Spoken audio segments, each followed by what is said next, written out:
Outstanding, the ultimate accolade for teachers. We challenge primary teacher Chloe Mercado to go from good to outstanding. A top inspector will observe one lesson. 2 experts will fine-tune her practice and beef up her presentation. She then gets 2 weeks to take on the advice before the inspector comes back for the final verdict. It's just quite stressful, but I'm trying not to sort of dwell on it too much because I think I could go a bit crazy if I thought about it.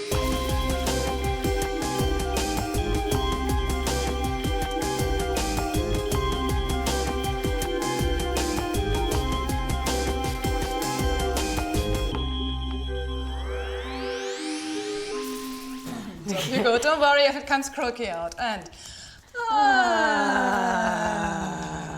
Brilliant. Do it once more. And and can you do meow? Meow. Can you feel your voice is pretty croaky up there? So what I like us now is to coordinate what you say it slowly, yeah, with up and down with your voice, yeah, not pens down, pens down. Pencils down. Yeah. Yeah, there comes the croaky bit, once more. Pencils down. Just pencils down. Yeah, here we go, fantastic. Of course, what you do also with a higher sound, you will stimulate their brain. Okay. Yeah? So now really try, everybody, make it really, really big. Okay. Everybody, pencils down. Breathe. Turn around Breathe. and face me. Okay, fantastic. Just breathe in between. Yeah? Okay. Chunk, gap, chunk. These are 3 instructions. Once more, a bit more gap. Everybody, pencils down. Turn around and face me. Yeah, good. Much better. Great. The thing that surprised me about what Ulrika said is that actually you don't have to have this tired voice at the end of the week or at the end of the day, which is great news because she's actually shown me how to use it properly. So with Chloe's final observation just weeks away, it's back to the classroom to put all that advice into action and raise her game. You will see that our new science topic this term is called forces and movement. I'm using forces. What's happening, Bailey? In terms of what I'm working on, the structure of the lesson I was really thinking about. At the end of the day, I basically wanted them to know that pushes and pulls are forces. I'm going to try again. And that there are different actions you can use to create a push or a pull force. You're both standing up. Marco, you're putting... I can plan the structure of the lesson. When it comes to my gestures and my voice, it's something I need to think about at the time. Every chair should be turned around and it should be facing me. I think it's certainly still work in progress. So I'm just still working on everything, really. Chloe and Deputy Head Verity Coates reflect on last week's observation. You're taking all the feedback now, but you're not writing any other sort of suggestions. You've got questions, but not keywords. No, I should have been writing a lot of that down, a lot of the vocabulary, so we could have come back to it and looked at it, And I think that's another way, actually, where you move them on from what they already know, because then they can use a word that they might not have known what it meant. They might have known what it was. Yeah. And particularly if you're more able, I think, that they actually start to use some of the technical vocabulary. They're understanding it a little bit better. Yeah. Rather than just reporting it. I watched the first observation lesson. It's so weird. It's like watching somebody else. That's what's so strange about it. Do you watch it and think, right, things that you don't think you do, or I was literally... and literally at one point I was like this. Things that Ulrika did with me, I am much more aware of it all the time. I suddenly think I'm doing it now. I'm doing it all the time. What was that? A push force? With 1 week to go before her final observation, Chloe is upping the science content while keeping in mind the ability range in her class. Which one do you have to use more force for? Pushing up or pushing down?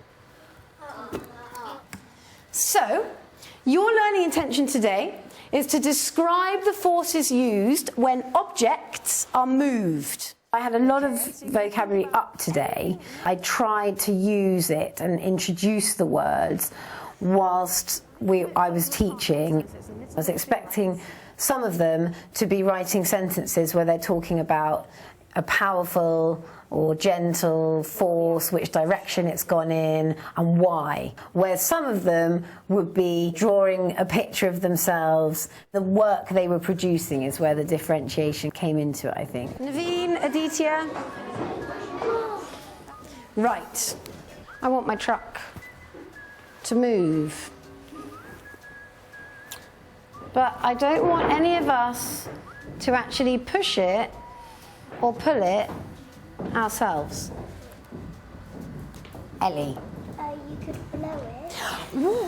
Could we blow it?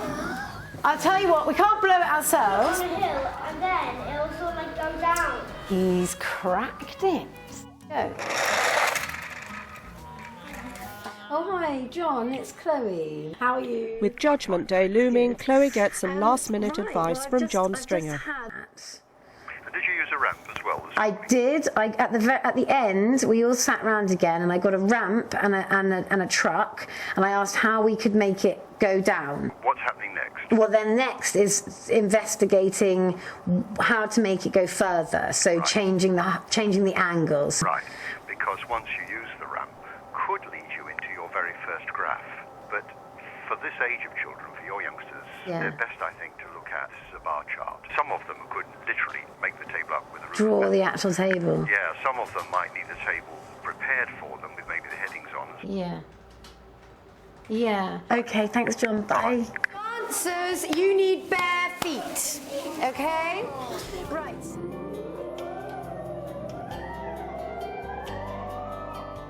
I'm quite tired today. There's an awful lot going on, generally. And obviously we've had the school show now. Quite stressful putting it all on. Making sure it's all okay. I don't want more informed. I need to fit that in. I'm just checking that everything I think is going to happen does actually happen. It's got the potential to be a really good lesson, and and I've hopefully brought everything that I've learned and talked to people about into it, and hopefully it will come together. The day of Chloe's final observation has arrived, and Claire Gillies is back. With all the expert advice and hard practice behind her, will Chloe move from good to outstanding? Forces of movement. Now, here's the car, here's the ramp.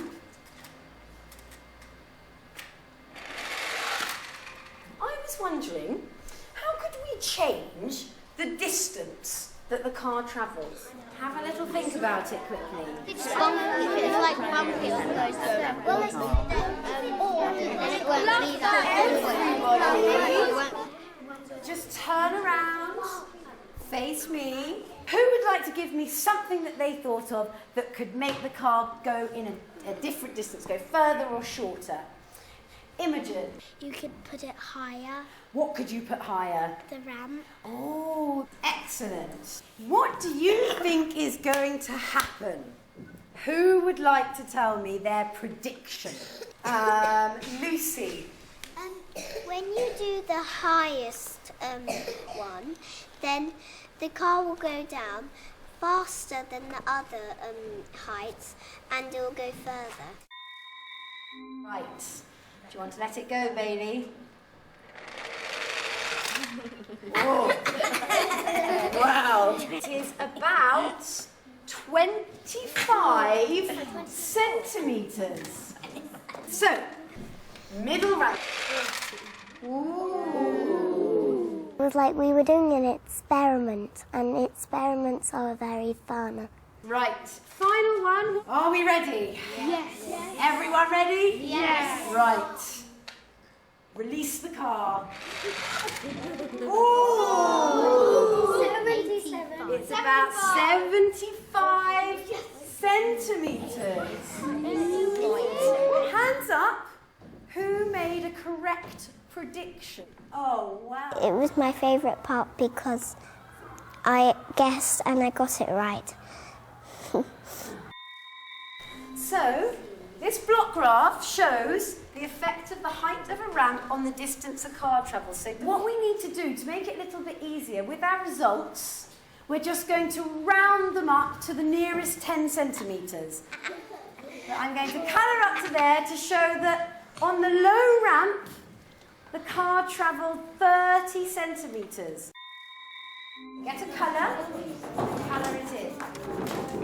What happened when the ramp was low? How could you explain it? What could you say? It went lower. Did it go lower? It was the distance, wasn't it? Was it a long distance or a short distance? Short. Right. Spaceship, there's no gravity. So I better be very careful if I ever find myself in a spaceship. And the shorter distance on the low ramp and the further distance on the high ramp. Do you know why that happened? Pull force. It's a pull force. Excellent. And what happened to that pull force when the ramp went higher? Got Bigger. It was a greater force, wasn't it, that was pulling it more. Who thinks they can tell us what happened? Alex. When we put the ramp the highest height, the car went furthest with a harder pull force with gravity too. Excellent, Alex. So that pull force that's working when the car comes down is gravity. I thought it was fun, and I learnt that if you didn't have gravity, we would just go flying off to space. Thank you very much for letting me join. I enjoyed that a lot. They were all excited, and there was such a lovely sense of sort of fun, you know. It was a very, you were making science really enjoyable for them, as well as getting them to think. And I think we can sort of look for little sparkles of sort of more outstanding practice. Yeah. I think in that lesson, I really felt that certainly you've made a sort of several strides forward in the scientific content of the lesson. But why I feel that it wasn't quite there yet was because we have got some very bright, scientifically interested pupils in your class, and for them I think it was too easy. And I was also interested in why we rounded up. It was really because so that some of the children, it would be a sort of exact measurement for them on the block graph. And you see, some of your differentiation is great. You know, the way you'd prepared the sheets was slightly different. Yeah. I think now the real skill is to extend your differentiation. So we could have actually talked about perhaps those of you who feel really confident to find the right number could just use that column.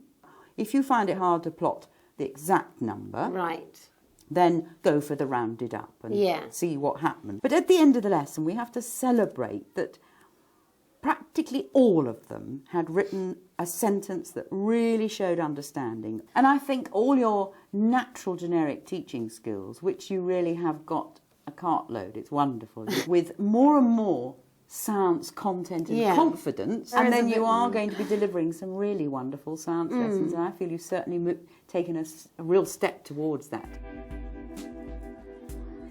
I didn't necessarily think that I was, in a few weeks, going to go from being a good teacher in science, you know, to being an outstanding teacher. But I've certainly learnt things which could make, you know, to help me to get there. And some of those came through, and some of them, you know, are still there to be worked on.